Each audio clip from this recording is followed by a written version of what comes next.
বিশ্বের সবচেয়ে দুর্ভাগা ভাল্লুকের গল্প। আপনার ভাগ্য যতই খারাপ হোক, এই ভাল্লুকের মতো খারাপ নয়। এটা কেমন কপাল! এই হচ্ছে বিশ্বের সবচেয়ে দুর্ভাগা ভাল্লুকের গল্প। আপনি যদি ভাবেন আপনার ভাগ্য খারাপ, তবে নিশ্চিত জানবেন এই ভাল্লুকের মতো এতটাই খারাপ নয়। এই কাহিনীটি সাদা গ্রিজলি ভাল্লুক জয়ের গল্প।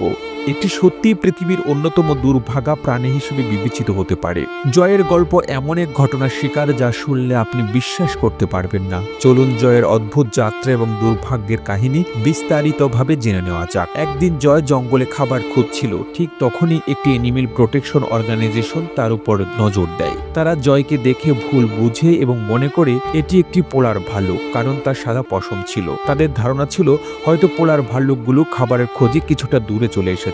তাই তারা জয়কে নর্থ পোল পাঠিয়ে দেয়, যেখানে প্রকৃত পোলার ভাল্লুকরা বসবাস করে। কিন্তু নর্থ পোল পৌঁছানোর পরই জয়ের দুর্ভোগ শুরু হয়। নর্থ পোলের তীব্র ঠান্ডায় কাঁপতে থাকে জয়। এই শীত তার জন্য ছিল অসহনীয়। শুধুই তাই নয়, প্রকৃত পোলার ভাল্লুকগুলো তাকে পেটাতে শুরু করে। কারণ জয় ছিল গ্রিজলি ভাল্লুক। সে পোলার ভাল্লুকের মতো অতিরিক্ত শীতে টিকে থাকার মতো উপযুক্ত ছিল না। ঠান্ডা আবহাওয়া এবং পোলার ভাল্লুকের আক্রমণে জয় ভীষণ বিপদে পড়ে। কিন্তু কিছুদিন পর আর্কটিক এক্সপেডিশন টিম জয়কে দেখতে পায় এবং তাকে কানাডায় ফেরত পাঠায়। কিন্তু জয়ের দুর্ভাগ্য এখানেই শেষ হয়নি। একটি অন্য এনিমেল প্রোটেকশন অর্গানাইজেশন আবারও জয়কে পোলার ভাল্লুক মনে করে। তারা আবারও ভুল করে জয়কে নর্থ পোল পাঠিয়ে দেয়। এভাবে বারবার একই ভুল হতে থাকে। এই অবিশ্বাস্য ঘটনাগুলো পুরো বিশ্বকে অবাক করে দেয়। তবে পরবর্তী সময়ে আর্কটিকের বিজ্ঞানীরা জয়কে উদ্ধার করেন এবং সিদ্ধান্ত নেন এবার তাকে ফেরানোর আগে তার সাদা পশম বাদামি রঙে রাঙিয়ে দেবেন, যেন কেউ তাকে আর পোলার ভাল্লুক